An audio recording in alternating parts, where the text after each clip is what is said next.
ዛሬ እግዚአብሔር የሚያስተምረን እግዚአብሔር የሚመክረን የትምህርታችን ርዕስ የሚሆነው በዚህ በመዝሙረ ዳዊት በመዝሙር 66 ከቁጥር 12 ላይ ያለውን ኃይለ ቃል መነሻ በማድረግ እንማማራለን። በእኔና በእናንተ መካከል ያለው ልዩነት የመቆምና የመቀመጥ ነው እንጂ የሚያስተምረው የሚመክረው ማን ነው? አቤት እግዚአብሔር ሁላችንንም በቸርነቱ ያስተምረን። አሂለፍከነ ማእከለ እሳት ወማይ፣ በእሳትና በሉ ኧረ አይሰማም ድምጻችሁ። በእሳትና በውሃ መካከል አሳለፍከን፣ ወደ እረፍትም አወጣህን። ስለ ቃሉ የአምላካችን ስም የተመሰገነ ይሁን። ይህንን ቃል መዝሙረኛው ቅዱስ ዳዊት በመዝሙር 66 ከቁጥር 12 ላይ ጽፎት ተናግሮት የምናገኘው ቃል ነው። ታዲያ ቅዱስ ዳዊት በእሳትና በውሃ መካከል አሳለፍከን ወደ እረፍትም አወጣህን ሲል ለማል ነበር? ቅዱስ ዳዊት በጊዜ ውስጥ በእሳትና በውሃ መካከል አልፎ ነበር ወይስ ለምንድን ነው ነቢዩ ዘማሪው መዝሙረኛው ቅዱስ ዳዊት ይህን የተናገረው ብለን ሊቃውንትን ስንጠይቅ ቅዱስ ዳዊት ይህንን ቃል ስለ እስራኤላውያን ተናግሮታል። እስራኤላውያን እግዚአብሔር ከግብፅ ባርነት ነፃ ሲያወጣቸው በሰባት ደመና እየመራ አንዱ ከፊት ይሄድላቸዋል፣ አንዱ ከላይ ፀሐይ ይጋርድላቸዋል፣ አንዱ ውርጭ ይጋርድላቸዋል፣ አንደኛው ከታች እግራቸው እንቅፋት እንዳያገኝ ይጋርዳቸው ነበር። ታዲያ በሰባት ደመና ብርሃን ጋርዶ ቀን ቀን እየበራ ማታ ማታ ከደብተራ ኦሪት ላይ ሆኖ እያበራላቸው ጠላት በተነሳባቸው ጊዜ ረግረግ ሆኖ እያሰጠመላቸው እግዚአብሔር ከግብፅ አገር እስራኤላውያንን ነፃ ማውጣቱን ሲናገር ከእሳትና ከውሃ መካከል ምን አልከን አለ? አሳለፍከን። እኛንም እሳት ከሆነብን መከራ ሁሉ እግዚአብሔር በቸርነቱ ያሳልፈን። ታዲያ ቅዱስ ዳዊት ይሄንን በእሳትና በውሃ መካከል አሳለፍከን ሲል አንድም ባህረ ኤርትራን ከፍሎ ያሻገረ እርሱ ነውና በውሃ መካከል አሳለፍከን አለ ይላሉ ሊቃውንት። ታዲያ በዚህ ቀን በዚህ ዕለት ለምንድን ነው ይሄንን ርዕስ ያነሳ ነው? ቅዱስ ያሬድስ በዜማው ላይ ወይም በመጽሐፈ ግጻዌ ላይ ስለምንድን ነው ይሄ የተቀመጠው የሚለውን ስንመለከት ዛሬ ታላቅ በዓል አለ የምናከብረው፣ ስሙን የምንጠራው፣ ስሙን ጠርተን የማናፍረው፣ ለቅዱሳን መታመኛ የሆነ ደስታን የሚያበስር ደስ የተሰኘ ዘወትር ፍስሐን የሚያበስር አንድ ታላቅ መልአክ አለ። ስሙ ገብርኤል ይባላል። ማን ይባላል? ገብርኤል ይባላል። ገብርኤል ማለት አምላክ ወሰብ ማለት ነው። ገብርኤል ማለት የአምላክ ኃይል ማለት ነው። ይህ መልአክ ክብሩ ታላቅ ነው፣ ገናና ነው። አስቀድሞ እግዚአብሔር መላእክትን ፈጠረና ከነሱ ተሰወረባቸው ይላል። ከነሱ ምን አለባቸው? ተሰወረባቸው። መላእክት አዋቂ ለባውያን ናቸውና ማን ፈጠረን፣ ማን አስገኘን፣ ማን አስመጣን ማለት ጀመሩ። በዚህ ሰዓት ሁሉም ከታች ወደ ላይ ሲመለከቱ ታላላቆች ወይም ገዢዎች አለቆች ነበሯቸው። በዚህ ሰዓት የመጨረሻ አሃዜ መንጦላይት ቅሩበ እግዚአብሔር የነበረው ሳጥናኤል ነበር እና እሱ ከላይ ሲመለከት ከሱ በላይ ያለ አልነበረም። አነ ፈጠርኩም ክሙ፣ እኔ ፈጠርኳችሁ አለ። በዚህ ሰዓት ሁሉም ገሚሱ ፈጥሮን ይሆን፣ ገሚሱ ፈጥሮናል፣ ገሚሱ አልፈጠረንም አሉ። በዚህ ሰዓት ገብርኤል እንዲህ የሚል ቃል ተናገረ። አምላካችንን እስክናገኘው ድረስ ጸንተን ንቁም በበህላዌነ እስከንረክቦ ለአምላክነ።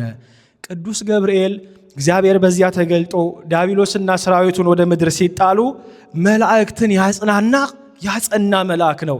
እኛንም ልቦናችንን ያጽናናልን። በተሸበርንበት ሐዘን ከተቸገርንበት ችግር ሁሉ ቅዱስ ገብርኤል ልኮ እግዚአብሔር ሁላችንን ያጽናናን። ታዲያ ይህ መልአክ ይሄ ብስራታዊ መልአክ በዚች ቀን እግዚአብሔር ከአዳም ዘር ተወልዶ የሚወለድበትን ብስራት እንዲያበስር እግዚአብሔር ሰጠው ይላል። በዚህ ሰዓት ቅዱስ ገብርኤል ከሰው ሁሉ ወገን ንጽሕት ወደ ሆነች ድንግል ወደ ሆነች ለእኛ መዳን ምክንያት ወደ ሆነች ወደ ድንግል ማርያም ወደ ገሊላ አውራጃ ክንፉን እያማታ ወረደና እንዲህ አላት በሰላምታ ቃል፣ ሰላም ለኪ ቅድስት ድንግል እመቤቴ ማርያም ሆይ ሰላምታ ላንቺ ይገባሻል ብሎ የጌታን መወለድ አበሰራት። እናንተንም ደስ የሚያሰኘው ዜና ያብስራችሁ። ታዲያ ቅዱስ ገብርኤል ክብሩ ብዙ ነው። የአምላክን መወለድ ያበሰረ፣ መላእክትን በመረበሽ ያጸና ያጽናና ነው። ዛሬ ግን ቅዱስ ገብርኤል አንድ ያደረገው ታላቅ ተአምራት አለ። በሮም ሀገር ዲዮቅልጥያኖስ በነገሰ ዘመነ ሰማዕታት በነበረ በ300 ዓመተ ምህረት ክርስቲያን በመሆናቸው መከራ እየደረሰባቸው እንደ ጎመን እየተቀረደዱ እንደ ሥጋ እየተከተፉ በእሳት እየተቃጠሉ በድንጋይ እየተወገሩ መከራ ይደርስባቸው ነበር። ነገር ግን ክርስቲያን መከራም የሚያጸናው እንጂ መከራ ወደ ኋላ የሚያደርገው አልነበረምና በሮም ሀገር አንድ የተባረኩ ቅዱሳን ቤተሰቦች ነበሩ። የሚገርማችሁ እነኚህ ቤተሰቦች እግዚአብሔርን ከማመን በላይ በእግዚአብሔር የሚታመኑ ነበሩ። ታዲያ እነኚህ ቤተሰቦች ኢየሉጣና ቆዝሞስ ይባላሉ። ማን አልኳችሁ? አቤት! አዎ፣ ኢየሉጣና ቆዝሞስ የሚባሉ እነኚህ ሰዎች አንድ ሰው ወልደው ነበር። የሚገርማችሁ በሮም ሀገር ዲዮቅልጥያኖስ ከነገሰ በኋላ አብያተ ክርስቲያናት የታጸዋ፣ አብያተ ጣዖታት ይትረሃዋ፣ የጣዖት ቤቶች ይከፈቱ፣ ቤተ ክርስቲያኖች ይዘጉ የሚል በክርስቲያኖች ላይ የሚያሳዝን የሚያስለቅስ የሚያስነባ መከራና አዋጅ ታወጀ። በዚህ ሰዓት እነኚህ እግዚአብሔርን የሚያመልኩ እግዚአብሔርን የሚወዱ ቅዱሳን ሰዎች ይሄ አዋጅ ሲታወጅ እግዚአብሔርን ካዱ፣ ለጣዖት ስገዱ ተባሉ። እስቲ ማን አልኳችሁ? እግዚአብሔርን ምን በሉ? እግዚአብሔርን ካዱ፣ ለጣዖት ስገዱ። ይህ አዋጅ ሲታወጅ መከራ ሲጸናባቸው ቅድስት ኢየሉጣ ቂርቆስ ከሚባል ሕፃን ልጇ ጋር ልጄን ይገሉብኛል ብላ እየሳሳች ልጇን የ3 ዓመት ሕፃን በጀርባዋ አዝላ ወደ ጠርሴስ ሀገር ሸሸች። ድምፁ ይረብሻል እንዴ? በስቷል። ወደ ጠርሴስ ሀገር ሄደች። በዚያ ስፍራ የሚገርማችሁ ይልቁንም የባሰ እለእስክንድሮስ የሚባል ጨካኝ መኮንን አገኛትና እንዲህ አላት፣ እግዚአብሔርን ካዱ፣ ለጣዖት ስገዱ አላት። በዚህ ሰዓት ኢየሉጣ እንዲህ ብላ መለሰችለት፣ አይን ቦሙ ወኢይሬእዩ፣ አይን አላቸው አያዩም፣ ወእዝን ቦሙ ወኢይሰሙ፣ ጆሮ አላቸው አይሰሙም፣ እድ ቦሙ ወኢይገሱ፣ እጅ አላቸው አይዳስሱም፣ እግር ቦሙ ወኢይሐውሩ፣ እግር አላቸው አይሄዱም። ጆሮ እያላቸው ለማይሰሙ፣ አይን እያላቸው ለማያዩ፣ እጅ እያላቸው ለማይዳስሱ ለነኚህ ለረከሱ ጣዖቶች አልሰግድም አለችው። በዚህ ሰዓት እንዲህ ብላ መለሰችለት፣ እማትሰግጂ ከሆነ መከራን አጸናብሻለሁ፣ ታላቅ ችግርን ባንቺ ላይ ይሆናል ባላት ሰዓት እናቱ ቅድስት ኢየሉጣ እንዲህ ብላ መለሰችለት፣ እኔ ማንን እንደማመልክ ይህንን ሕፃን ጠይቀው። ይህንን ሕፃን ምን በለው? ጠይቀው አለች። በዚህ ሰዓት ሕፃኑን እንዲህ ብሎ ጠየቀው፣ አንተ ሕፃን ስምህ ማን ነው? እንደ ፀሐይ የምታበራ መልክህ ያማረ አንተ ሕፃን ስምህ ማን ነው ብሎ ያ ጨካኝ መኮንን ጠየቀው። በዚህ ሰዓት እንዲህ ብሎ መለሰለት፣ ነቅ ዘእማንቅተ ንጹሕ ወእማይ ዘኢይማስን ክርስቲያን ስምየ። እስቲ በሉ ከንጹሕ አዘቅት በሉ፣ ከንጹሕ አዘቅት ከማይለወጥ ከማይጠፋ ውሃ የተገኘው ክርስቲያን ነኝ። ምንድናችሁ? አልሰማዋችሁም? በማርያም ምንድናችሁ? አዎ ክርስቲያን ነኝ፣ ስሜ ክርስቲያን ነው፣ እኔ በክርስቶስ የምታመን ክርስቲያን ነኝ ብሎ መለሰለት። እንዲህ ሲል ሕፃኑን አባበለው ይላል፣ አንተ ሕፃን ብዙ ወርቅ እሰጥሃለሁ፣ እግዚአብሔርን ካድ፣ ለጣዖት ስገድ አለው። በዚህ ሰዓት እንዲህ ብሎ መለሰለት ቅዱስ ቂርቆስ አንሰ ኢይሰግድ ለአማልክቲከ ርኩሳን ዘኢይክሉ አድኅኖ ርእሶሙ ራሳቸውን ማዳን ለማይቻላቸው ለነኚህ ለረከሱ ጣዖቶች አልሰግድም አለው። አንዳንድ ጊዜ በሕይወታችሁ ውስጥ እጅግ መከራ ሲጸናባችሁ መውጫ መግቢያ ስታጡ መሮጫ ማምለጫ ሲጠፋባችሁ እግዚአብሔርን ካድ እግዚአብሔር እውነት ካንተ ጋር ከሆነ ይሄ ሁሉ መከራ ለምን ይደርስብሃል ብሏችሁ አያውቅም? እውነት እግዚአብሔር የሚሰማኝ ከኔ ጋር ካለ እማመልከው አምላክ ከኔ ጋር ከሆነ ለምንድነው ይሄን ያህል መፈተነው አምላኬ? ለምንድነው ይሄን ያህል መሰቃየው? አንተ የሰውን ድካሙን ታውቃለህ የተባልክ አምላክ አይደለህም ብላችሁ እግዚአብሔርን አታውቁም? ክርስቲያኖች የሚፈተነው እግዚአብሔር ከእርሱ ጋር ያልሆነ ሰው አይደለም። የሚፈተነው ይልቁንም እግዚአብሔር ከእርሱ ጋር የሆነ ነው። እግዚአብሔር አንጥረኛ ወርቅን በእሳት እንደሚያነጥረው ልጆቹን በመከራ ያጠራቸዋል። እና በሕይወታችሁ ውስጥ መከራ ወይም ፈተና ሲመጣ እግዚአብሔር ሊያነጻኝ ነው በሉ። ምን ሊለኝ ነው? እግዚአብሔር ሁላችንን በፈተናችን ያንጻል። ታዲያ ይህ ሕፃን እንዲህ ሲባል በእግዚአብሔር ፊት ታምኖ ቆመ። ኢይሰግድ ለአማልክቲከ ርኩሳን እለ ኢይክሉ አድኅኖ ርእሶሙ ራሳቸውን ማዳን ለማይቻላቸው ለእነኚህ ለጣዖቶች አልሰግድም አለ።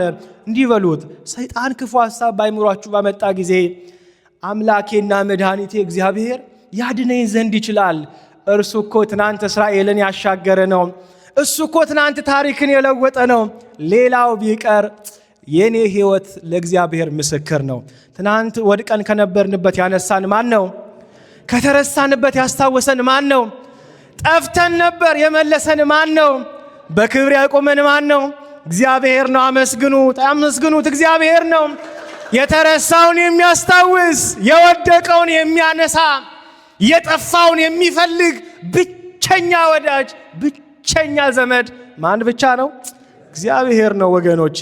ታዲያ ይሄ የተረሱትን የሚያስታውስ የጠፉትን የሚፈልግ የድሃ ዘመድ ሁሉን የሚያቅፍ ለሁሉ የሚራራ አባት እግዚአብሔር ክርስቲያኖቹ ወደ እሳት ትጣላላችሁ ሲል ዝም አለ። ቂርቆስና ኢየሉጣን በዚህ ሰዓት ንጉሡ መኮንኑ እለእስክንድሮስ በዘይት በውሃ ጋን አፍልታችሁ በዚያ ውስጥ ዝፍትና ተይ ያውም ሰውነትን የሚበጣጥስ ቅመማ ቅመም ጨምራችሁ በእሳት አንድዱና በፈላ ውሃ ውስጥ ጨምሯቸው አለ። ምን በሏቸው? ተፈረደባቸው። እግዚአብሔር ዝም አለ።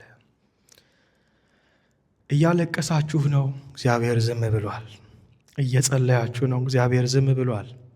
ዘወትር ቤተክርስቲያን መጥታችሁ እንባችሁን ታፈሳላችሁ። ሌሊት ተነስታችሁ በትራሳችሁ ላይ እግዚአብሔርን ትማጸናላችሁ። ግን እግዚአብሔር አልመለሰም። ግን ወዳጆቼ እግዚአብሔር ረስቶን አይደለም። እግዚአብሔር አይረሳም፣ ማንንም አይረሳም። ግን እግዚአብሔር የሚያድነው ማዳን በሚቻልበት ጊዜ አይደለም። እግዚአብሔር የሚያወጣው ሰው መውጣት በሚችልበት ጊዜ አይደለም። ለምን እንደሆነ ታውቃላችሁ? እግዚአብሔር የሚሰራው እኛ እንደምንሰራው ስላልሆነ ነው። ለጊዜውና ለስራው እሱ ልዩ ነው። እግዚአብሔር ሲደርስ ሰው እንደሚደርስ አይደለም። ወይም እንደ እሳት አደጋ መኪና ከቃጠሎ በኋላ አይደለም። ከነደደ እሳት ውስጥ የሚታደግ አምላክ ነው። አሁንም ካለንበት መከራ ከጭንቀት ውስጥ ማን ይታደገን? ያፈሰስነውን እንባ መድኃኔዓለም በቸርነቱ ያብስልን። ታዲያ እግዚአብሔር አለ፣ በዚህ ሰዓት ዝም አለ። እቺ እናት የ3 ዓመት ሕፃኗን ይዛ በእሳት ወደሚንበጎበግ ወደ ፈላ ድምፃ ለጽህርት ከመነጎድጓደ ክረምት የዛ የጋኑ ውሃ ፍላቱ 42 ምዕራፍ ያህል ይሰማ ነበር ይላል። አስባችሁታል? የብረት ጋን ነው። በዛ ብረት ጋን የሚፈላ ውሃ 42 ምዕራፍ ያህል ይሰማል። የውሃው መፍላት ዝላይ ደግሞ ውሃው ወደ ላይ ሲዘል 14 ክንድ ያህል ይዘል ነበር። ታዲያ በዚህ ሰዓት የእናት ሆድ መቼም ባሻ ነው። እናት ሆዷ ተሸበረ። እኔ መጥፋቴ መሞቴ ሳያንስ የ3 ዓመት ልጄን ይዤ ይህንን ምስኪን ሕፃን ይዤ ወደዚህ ወደ ፈላ ውሃ ውስጥ ልገባ ነው ብላ ኢየሉጣ እንባዋን ማፍሰስ ጀመረች። በቃ አበቃልኝ፣ በቃ ታሪኬ ተፈጸመ፣ በቃ አሁን የሚቀየር ነገር የለም፣ ወደ ውሃው ወደ ፈላ ወደ እሳቱ ልገባ ነው አለች። ወደዛ እየገፈተሩ ይወስዳቸው ጀመር። ወገኖቼ ይሄ የእናንተ የመጨረሻ ሰዓት ነው። ይሄ ካሁን በኋላ የእናንተ ታሪክ አብቅቷል፣ አልቋል፣ ተደምስሷል በተባላችሁ ጊዜ፣ ወደ ጥፋት በቀረባችሁ ጊዜ እግዚአብሔር ዝም ብሎ ሊሆን ይችላል። ግን እግዚአብሔር ለሥራው ጊዜ አይደለም። ወደ ውሃ ያውም ወደ ፈላው ውሃ በጋን ወደ ተቀቀለ ወደሚሰነጣጥቅ ሰውነትን ወደሚሰጣጥቅ 42 ክንድ ድምፅ አለ ጽህርት ከመነጎድጓደ ክረምት ይላል። የውሃው ፍላት እንደ ክረምት ነጎድጓድ የሚሰማ ወደዛ ያዳፉ እየገፈተሩ እቺን ምስኪን እናት ከልጇ ጋር ወደ ውሃው ፍላት ወሰዷቸው። እግዚአብሔር ዝም አለ። ምን አላልኳችሁ? አሁን እግዚአብሔር በሕይወታችሁ ውስጥ የመጨረሻ ነው በተባለው ሰዓት ላይ እግዚአብሔር አልመጣም ሊሆን ይችላል። አሁን የእናንተ ነገር መቀየር አይችልም በተባለ ሰዓት ላይ እግዚአብሔር አልመጣም ሊሆን ይችላል። ግን ኢየሉጣ ወደ ውሃው ልትነከር ወደ ፈላው ውሃ ልትከተት እየተገፋች እግዚአብሔር አልተናገረም ነበር። በልባቸው አምላክን ይጠሩ ነበር። አድነኒ፣ እግዚአብሔር ሆይ አድነኝ፣ እግዚአብሔር ሆይ ታደገኝ፣ ይህን የ3 ዓመት ሕፃን ልጅ ይዤ በጀርባዬ አዝዬ ከሀገር የተሰድጄ አንተን ብዬ ወጥቼ እግዚአብሔር ሆይ አድነኝ እያለችን በኋላ እያፈሰሰች ወደ ፈላው ውሃ እየተገፈተረች ይቺ ምስኪን እናት ወደዚያ ሄደች። በዚያ ሰዓት ሕፃኑ የ3 ዓመቱ ሕፃን ቅዱስ ቂርቆስ ይጸልይ ነበር። እናቴ ሆይ አይዞሽ በርቺ፣ ጥብኢኬ እምየ እምዝዳግመ ኢይረክበነ ሞት። እናቴ ሆይ ጽኚ፣ ሁለተኛ ሞት አያገኘንም። እምዝዳግመ ኢይረክበነ ሞት ጥብኢኬ እምየ፣ እናቴ ሆይ ጽኚ አላት። የ3 ዓመት ሕፃኑ እናቱን ሲያጽናና እሷ ግን ሆዶ አልቻለም ነበር። የእናት ነገር ነዋ። እንዴት ብሎ ሆዷ ይቻል? እንዴት ብሎ ሆዷ ይቻል? አንጀቷ እየተንሰፈሰፈ ወደ እሳቱ ዳር ሄደች፣ ወደ ውሃው ልትጨመር። ቅዱስ ቂርቆስ ግን ቂርቆስ ማለት የብርሃን ቀለም ማለት ነው። ሕፃን ቢሆን ታላቅ የሆነ በምግባር የጸና ታላቅ ሰማዕት ነውና እናቱን እየጎተተ ወደ ፈላው ውሃ ሄዱ። በዚህ ሰዓት ቅዱስ ቂርቆስ እንዲህ ብሎ መጸለይ ጀመረ። እግዚአብሔር አባቴ ጌታዬና መድኃኒቴ ኢየሱስ ክርስቶስ ሆይ እናቴ ከእናትነቷ የተነሳ ልቧ ፈርቷል ተሸብሯልና ልቧን አጽናናልኝ፣ ልቧን አበርታልኝ፣ እናቴን አስጨክንልኝ እያለ ወደ እግዚአብሔር ይጸልይ ጀመር። መንፈስ ቅዱስ ጰራቅሊጦስ ብሂል መጽንዒ መንጽሒ ወመንጽሔ ኩልነ ብለው ቅዳሴ ላይ አባቶቻችን እንዲያነሱት ጰራቅሊጦስ ማለት የሚያጸና ነው። ጰራቅሊጦስ ማለት የሚያጽናና ነው። ጰራቅሊጦስ ማለት የሚያነጻ መጽርዒ ነው። ድንግል ማርያምን እሱ ያስቻላት አምላክን ለመውለድ ሰማዕታትን ያስጨከነ እግዚአብሔር አባ ሕርያቆስ በቅዳሴ ማርያሙ እንዲህ እንዳለ አብ ወልድ መንፈስ ቅዱስ ያስጨክናሉ። እግዚአብሔር በመከራችሁ ላይ ያስጨክናችኋል። እግዚአብሔር በችግራችሁ ላይ ጽናቱን ይሰጣችኋል። አብ ወልድ መንፈስ ቅዱስ እግዚአብሔር ያበረታል። ለዚህ ነው ቅዱስ ዳዊት እንዲህ ያለው እግዚአብሔር መልካም ነው። እስቲ በሉት እግዚአብሔር። አልሰማችሁም? እግዚአብሔር መልካም ነው፣ በመከራ ቀንም መሸሸጊያ ነው። አዎ እግዚአብሔር መከተቻ ነው፣ አምባ ነው፣ መጠጊያ ነው። ሄደን ጠፍተን ወድቀን ብንኖር ቆሸሻችሁ ብሎ የማይንቀን፣ ረከሳችሁ ብሎ የማይጥለን፣ ዘወትር እጁን ዘርግቶ የሚጠብቀን፣ በሩን ከፍቶ ልክ እናት ልጇ ወጥቶ ባመሸ ሰዓት አሁን ይመጣ ይሆን ብላ እንደምትጠብቅ እግዚአብሔር ይመጡ ይሆን ሁሉ ይጠብቃልኛል። ማንንም አይጸየፍም እግዚአብሔር። ለዚህ ነው በሉቃስ ወንጌል ያነበባችሁም ያ የጠፋው ልጅ ወደ አባቴ ልመለስ ይገባኛል ብሎ ሲመለስ አታስታውሱም? አባቱ ከሩቅ ቆሞ ባየው ጊዜ እየሮጠ ሄደና አቀፈው፣ አንገቱንም ምን አለው? ሳመው። እግዚአብሔር ምንም በኃጢአት ጠፍታችሁ ረክሰን ዘሙተን ሌላም ልዩ ልዩ ክፋት ሰርተን ስንመጣ የት ነበርክ አይልም። እግዚአብሔር እጁን ዘርግቶ ይቀበለናል። ማን? አመስግኑት እግዚአብሔርን። ይሄ አምላክ ይሄ አባት ይህችን እናት አስጨከናት። አብ ወልድ መንፈስ ቅዱስ በመከራ የሚያስጨክኑ ናቸውና እነኚህን እናትና ልጅ ወደ ፈላ ውሃ ውስጥ 42 ክንድ ወደሚንተከተከው ወደዚያ ውሃ ውስጥ ጨመሯቸው። በዚህ ሰዓት መልአከ ፍስሐ መላከ ብርሃን መላከ ብስራት ቅዱስ ገብርኤል ያን የፈላ ውሃ በበትረ መስቀሉ አቀዘቀዘና ወጣቸው። ክብር ምስጋና ለመድኃኔዓለም ይሁን። ያድናል፣ እግዚአብሔር ያድናል። ኢሳይያስ በትንቢቱ እንዲህ ብሎ ተናገረ፣ ያድናል ይታደግማል። እስቲ በሉት እግዚአብሔር፣ በአንድ ድምፅ እግዚአብሔር ያድናል ይታደግማል። እግዚአብሔር የሚያድን የሚታደግ አምላክ ነው። ተመልከቱ ክርስቲያኖች፣ እነኚህ ሰማዕታት ሲፈረድባቸው እግዚአብሔር አልተናገረም። እናንተ ላይ አሁን ባላችሁበት ችግር እግዚአብሔር አልተናገረም። መፈረድ ብቻ አይደለም፣ ወደ ውሃ ሊጨምሯቸው ሲወስዱ አስጨምሯቸው አላለም እግዚአብሔር። ችግራችሁ ሲባባስ፣ ችግራችሁ መፍትሄ የለውም አብቅቶለታል ሲባል እግዚአብሔር አልተናገረም። እግዚአብሔር ግን በፈላ ውሃ ውስጥ አንስተው ሲጨምሯቸው መልአኩን ልኮ ታደጋቸው። እግዚአብሔር አይመጣም እንዳትሉ ክርስቲያኖች፣ እግዚአብሔር ይመጣል። መልሳችሁ፣ ጥያቄያችሁ መልስ በሚያገኝበት ቀን እንዳትጠፉ ተጠንቀቁ። እግዚአብሔርን በትዕግስት ጠብቁት። እንዲህ አይደል ያለው ቅዱስ ዳዊት? እግዚአብሔርን አለ። እኔ በጣም ደስ የሚለኝ ቃል ነው። እግዚአብሔርን ቆይቼ ደጅ ጠናሁት፣ ጸንያ ጸናይክዎ ለእግዚአብሔር። እግዚአብሔርን ቆይቼ ደጅ ጠናሁት አለና ምን እንዳለ ታውቃላችሁ? ዘንበልም አለልኝ። መድኃኔዓለም ዘንበል ይበልላችሁ። እግዚአብሔርን ደጅ ለጠና፣ ቀርቦ ለተማጸነ፣ ስሙን ለጠራው፣ ለተማመነበት፣ በትዕግስት ለጠበቀው ዘንበል የሚል አምላክ ነው እግዚአብሔር። አይቶ እንዳላየ የሚሆን አምላክ አይደለም። አታስታውሱም? በማቴዎስ ወንጌል ላይ በዮሐንስ ወንጌል ምዕራፍ 5 38 ዓመት ካልጋው የተጣበቀውን ጌታ እኮ አላለፈው። ጌታ ሆይ ያ ካልጋው የተጣበቀውን ሰው አይታ ያላለፍከው እኔንም አትለፈኝ።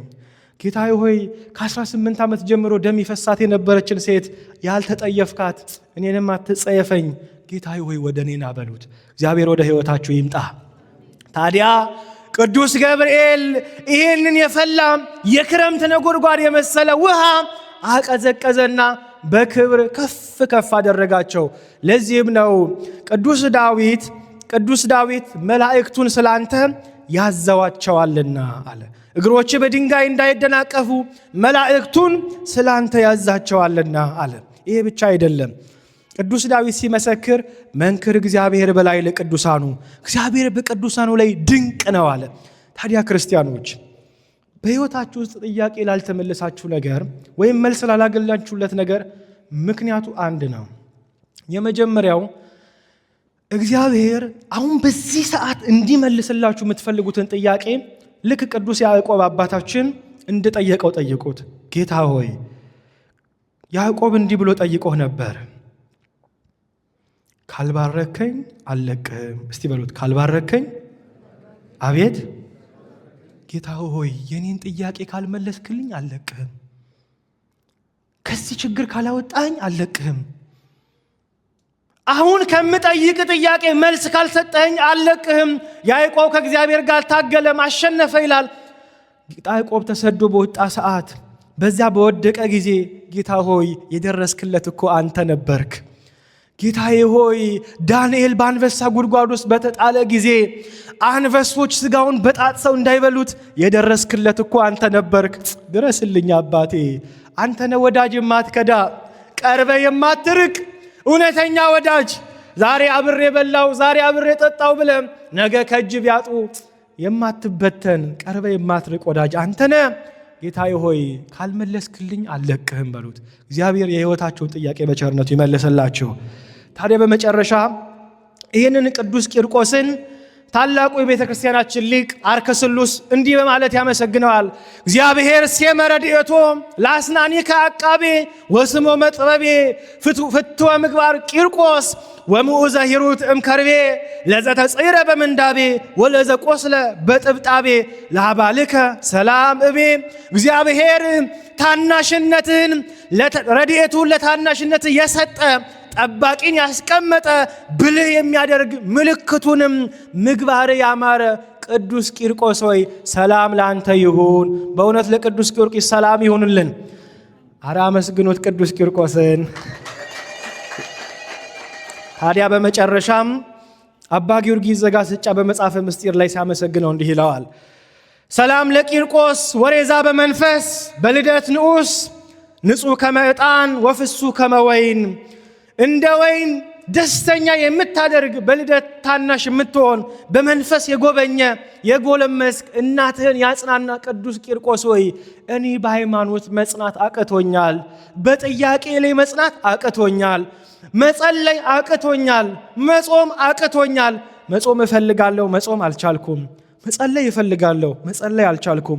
አንተ እናትህን እንዳጸናሃት እንዳጽናናሃት በምግባር በሃይማኖት እንድጸና ቅዱስ ቂርቆስ ሆይ አግዘኝ በሉት። አምላክ ቅዱስ ቂርቆስ ሁላችንን ያግዘን። የሰማዕቱ የቅዱስ ቂርቆስ የእናቱ የቅድስት ኢየሉጣ በረከት በሁላችን ላይ ይደርብን። በእሳትና በውሃ መካከል ምን አደረከን? ዛሬ ምን ተማራችሁ? በእሳትና በውሃ መካከል አሳለፍከን በሉት እንጂ። በእሳትና በውሃ መካከል አሳለፍከን፣ ወደ እረፍትም አወጣህን። እግዚአብሔር አምላክ እሳት ከሆነብን መከራ እንደ ውሃ ከሞላ ከማይታለፍ ከማናቸውም ችግርና ሐዘን ሁላችንን በቸርነቱ ያውጣን። ያስተማረን የመከረን የአባቶቻችን አምላክ እግዚአብሔር ስሙ የተመሰገነ ይሁን።